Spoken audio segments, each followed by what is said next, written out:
qu'on offrirait de plus à une université francophone? Donc, on a beaucoup parlé qu'une université francophone, ce serait un milieu de vie en français, hein, où on pourrait vivre notre vie étudiante en français, qui aurait des activités dans notre langue, par et pour nous. On a beaucoup aussi parlé des programmes adaptés qui permettraient aux jeunes d'aller prendre des stages, faire des stages rémunérés dans la communauté francophone. Donc, vraiment plus de liens avec la communauté qui pourrait se faire. On a aussi parlé au sujet des professeurs, puis de l'importance de créer un savoir en français. Donc, pas juste de créer de la recherche, faire de la recherche en anglais puis la traduire en français, vraiment de la créer d'abord en français, et ce, dans tous les domaines de recherche. Parce qu'il existe un grand monde du savoir francophone au Canada, il y a le Québec, il y a les autres provinces, les autres communautés minoritaires, mais aussi dans le monde. Il y a beaucoup de chercheurs qui font de la recherche en français.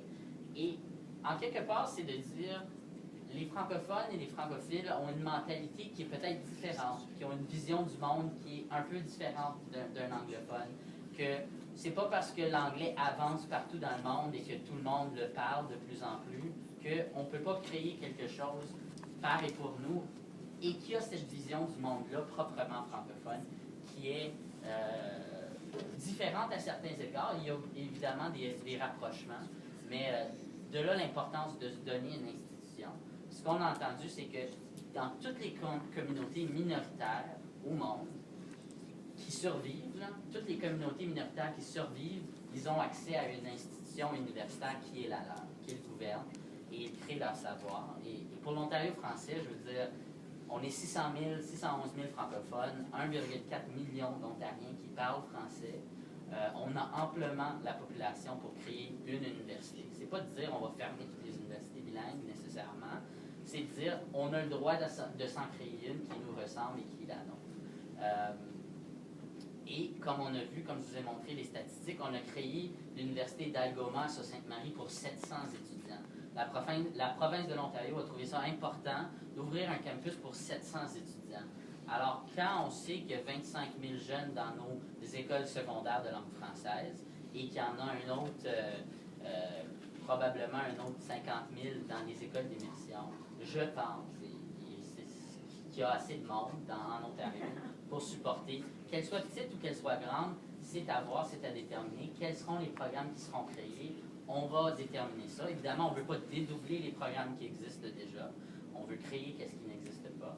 Mais je pense qu'il y a un engouement pour cette question-là. Moi, je trouve ça extrêmement motivant et inspirant de dire c'est pas parce qu'on est minoritaire qu'on n'a pas le droit à avoir cette institution-là.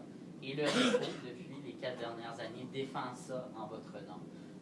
Et on aura la chance d'en rediscuter parce que je ne veux pas non plus prendre trop de temps de la conférence qui commence à 10 heures. Mais oui, de parler des défis des universités bilingues parce que la liste est longue et vous les connaissez, vous vivez cette expérience-là à plusieurs égards. Mais tout ça pour dire, les États généraux ont abouti le 10 février 2015, et j'en suis extrêmement fier, à une conférence de presse à l'Assemblée législative de l'Ontario, donc au Parlement de l'Ontario, à Toronto. Et le REFO, en participation, en collaboration avec l'AFO et la Fédération de la jeunesse, on a demandé officiellement à la première ministre de l'Ontario de créer une université de langue française en Ontario, de la créer, qu'elle ait un mandat d'enseignement sur l'ensemble du territoire, mais on s'est dit on va se concentrer d'abord dans la région où les besoins sont les plus criants. Donc on a demandé un premier campus d'une université francophone qui ouvrirait ses portes en 2018, donc dans 3 ans et demi, à Toronto. Alors, ça fait 2 semaines.